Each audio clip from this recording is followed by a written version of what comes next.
கடன், எதிரி, நோய், வம்பு, வழக்கு அப்படி சொல்கிறாங்களவா. 6 கூட திசை ஓடுனா நல்லா போயிட்டுருக்கும், தொழில் எல்லாமே ஸ்மூத்தாக போயிட்டுருக்கும். கடன் வாங்கி தேவையில்லாத ஒரு இப்போ வியாபாரம் பண்ணுறவங்க, பிஸ்னஸ் வியாபாரம் பண்ணுறவங்க பாருங்க, அதிகமான அதுக்கு வியாபாரத்துக்கு என்ன தேவையோ அதை அதிகமாக வாங்கி போட்டுருவாங்க. காலப்புருஷனுக்கு 6ஆம் இடம். இப்போ காலப்புருஷன் மேசத்துக்கு 3ஆம் இடம் புதன் வீடு, 6ஆம் இடம் புதன் வீடு. அந்த 6 கூடையும் திசை ஓடினாலும் 3 கூடையும் திசை ஓடினாலும் என்னங்க, 3க்கு 6 கூடையும் திசை ஓடினாலும் புதன் திசை ஓடினாலும் சரிங்க, கடனாளியை ஆக்கிரும். நீங்கள் தான் பார்த்து எல்லா வகையிலையும் ஜாக்கிரதையாக இருக்கணும்.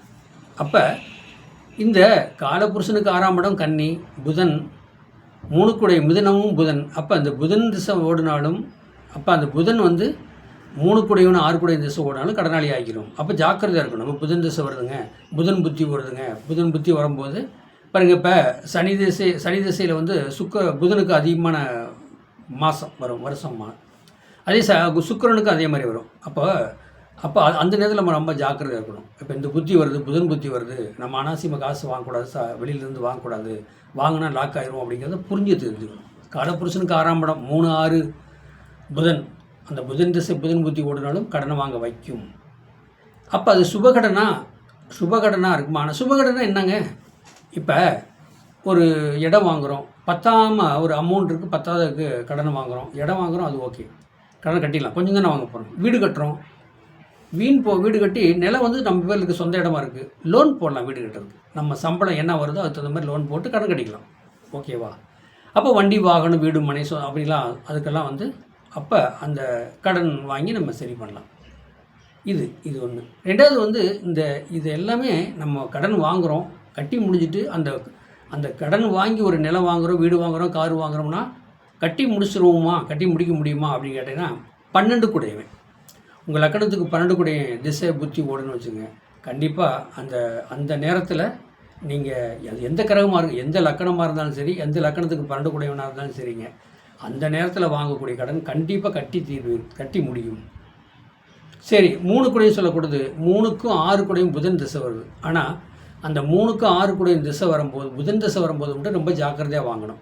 அது வாங்குறதுல நின்றும் கடன் கட்ட முடியாத சூழ்நிலை அதனால் என்ன சொல்கிறதுங்க, கோர்ட்டு கேஸுன்னு அலையக்கூடிய வாய்ப்புகள் நிறையா இருக்குது. ஏன்னா காலப்புருஷனுக்கு 3, 6 கூடைய திசையிலையோ புத்தியிலையோ வாங்கினோம்னா ரொம்ப ஜாக்கிரதையாக வாங்கி அந்த கடனை கட்ட பார்க்கணும். அசால்ட்டாக இருந்தால் லாக் ஆகிரும். அதே உங்கள் லக்கணத்துக்கு 12 கூடைய திசை ஓடுது, 12 கூடைய திசை எங்கே வேணால் வச்சு ஓடலாம், 6ஆம் இடத்துல கூட வச்சு ஓடலாம், கடன் நிறைய கிடைக்கும். 12 கூடையும் 6ஆம் இடத்துக்கு போகிறாரு, அங்கேருந்து திசை நடத்துகிறாருன்னா கடன் நிறைய கிடைக்கும். ஆனால் கட்டி முடிச்சுருவீங்க. அப்போ அந்த கடன் சுப கடன் ஆகும்.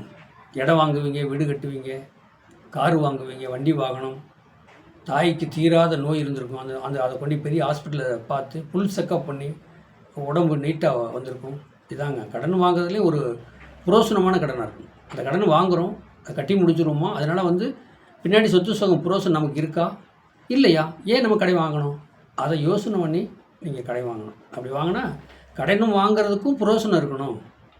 கடனை வாங்கினா கட்டி முடிக்கணும், கட்டி முடித்தாலும் அந்த வீடு வாங்குகிறோம், நிலம் வாங்குறோம்னாலும் அது நம்மக்கிட்ட நிலச்சி நிற்கணும்.